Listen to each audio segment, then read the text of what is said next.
20 years ago or so, I looked at the notion of making distilled spirits in Michigan. When we looked at the law, it was quite obvious that that wasn't a practical thing to do.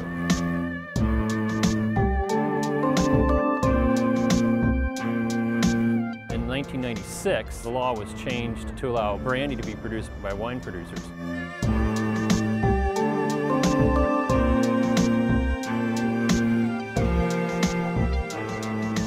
Public Act 218 of 2008 was the most landmark legislation that we had in the state. And what that allows our producers to do is to sell at retail on premises without having to have a liquor license.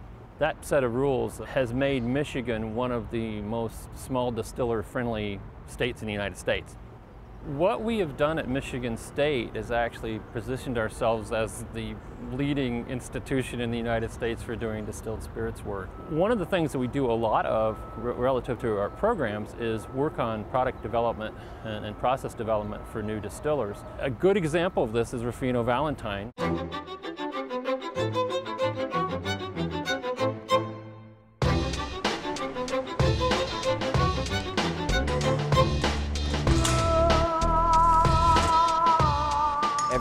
I call them swanky place that I would go to, I would tell the bartender, give me your best dirty. And it was always with an imported vodka. And at one point, I just said to myself, you know, what the heck? We can't make a world-class vodka in this country. Distilling is a very different set of laws compared to winemaking and brewing. In order to make anything, any amount of distilled spirits, you have to have a federal and state license. It's a real catch-22 thing for people trying to enter the industry. You have to have a distillery in place before you can apply for the license. So that's why we're so active in this product development work, where we'll have an entrepreneur come and say they think they want to do this. We'll help them figure out what the recipe is.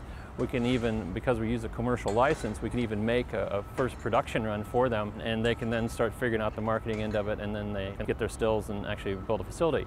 When I decided that I wanted to do a micro distillery, and when I was doing research, Cornell was offering an outreach course in micro distilling. Dr. Berglund happened to be giving one of the seminars there. We've had the artisan distilling workshop that we've taught since 1996, and that's a 2-day workshop that we teach actually all over the U.S. now. When I told Kris that I was moving back to Michigan to start this, he really took me under his wing, and I was really able to work with Michigan State to get this thing started. It might not have been possible without Dr. Berglund and Michigan State. Just this year, we've developed a specialization in beverage science and technology at Michigan State University. That includes 5 courses from 4 different departments. The idea is to build upon basic skills in science and engineering, and then they'll be able to go ahead and work in the industry. Big companies, as well as small companies, want to hire students that have some education at this level. And so they really do see the advantage of this kind of a program. My undergrad was in chemical physics. I actually had a background in laser spectroscopy. When I came here, it was chemical engineering, and I was kind of applying that spectroscopy background to a wine project that I worked on for a while. Now I'm hoping to apply all that knowledge to the distilled beverages. I think the key thing about having a tasting room is that students see a real professional outlet. It's about all the legalities, it's about how things have to work. If we're doing that ourselves, then we can teach people how to operate things in a legal way. And that's really why this tasting room is so critical to part of the overall program, is that we can actually teach people how these things work.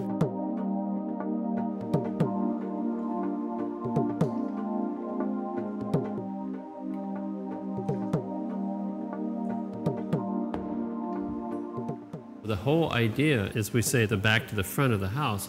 It's what we do in the back, meaning the production facility, and what we do in the front, which is the actual production of cocktails. Those are all handmade as well.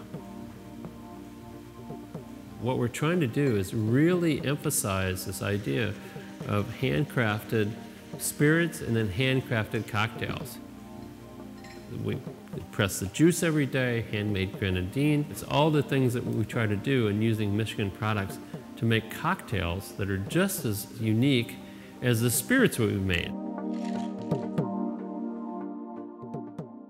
At Michigan State, we have this one specialty that we really hold out ahead of everybody else, and that's what we're really pretty happy about.